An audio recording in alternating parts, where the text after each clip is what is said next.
All right, we finally made it to the final exam. And so here I'm going to go over some of the review problems. And so on the first one, we have negative 7 times x minus 6 plus 7 is equal to 4 times, in parentheses, x plus 8.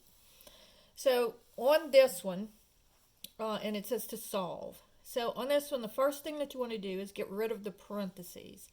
So the negative 7 here is multiplied by both the x and the negative 6. So negative 7 times x is negative 7x. Negative 7 times negative 6, the sign goes with the number, so negative times negative is positive. 42 plus 7 is equal to, and then over here, the 4 is multiplied by everything in the parentheses as well. So that would be 4 times x is 4x, 4 times 8 is 32. Now let's combine our like terms. So I get negative 7x plus 49 is equal to 4x plus 32.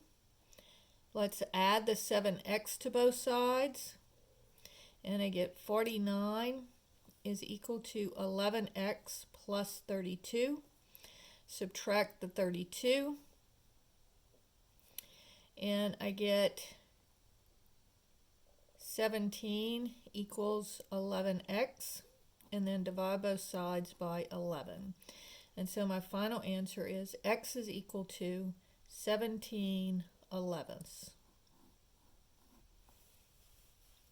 All right, problem number 2 is dealing with fractions. Now on these, what I want to do is make my denominators the same. Now this one doesn't have a denominator, so I'm going to put it over 1. So my LCD is going to be 8 times 3 times 1. So this one is missing the 3. So I'm going to multiply here, numerator and denominator, by 3. This one is missing the 8. So I'm going to multiply numerator and denominator by 8. Now make sure that when you do that, that you put parentheses around the numerator. And then this one is missing the 8 and the 3. And so I'm going to multiply this one, numerator and denominator, by the 8 and the 3, which is 24. All right, so now all the denominators are 24, so I can get rid of them. So I have 3u plus, and then let's go ahead and distribute. 8 times u is 8u, plus 8 times 8 is 64, is equal to negative, and let's see, that would be 96. So now combining my like terms, 8u plus 3u is 11u, plus 64 is equal to negative 96. Then subtract the 64,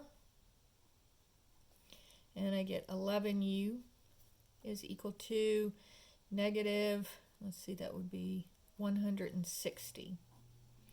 And then divide both sides by 11. And so here I get u is equal to negative 160 over 11. And then finally, question number 3 says, find the midpoint of the line segment. Then the midpoint formula is on your formula sheet, and it says xm, ym. So the m stands for midpoint. And that's equal to x1 plus x2 over 2 and y1 plus y2 over 2.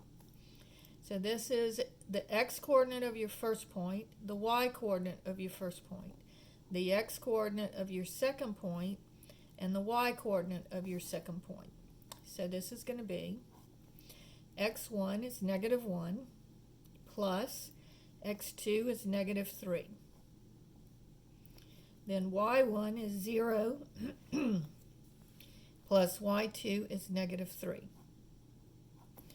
So this gives me negative 1 plus negative 3 is negative 4 over 2, which would give me negative 2. as my x-coordinate. And then over here, 0 plus negative 3 is negative 3 halves. And you can't simplify that, so just leave it as negative 3 halves. So that is how you find the midpoint of a line segment.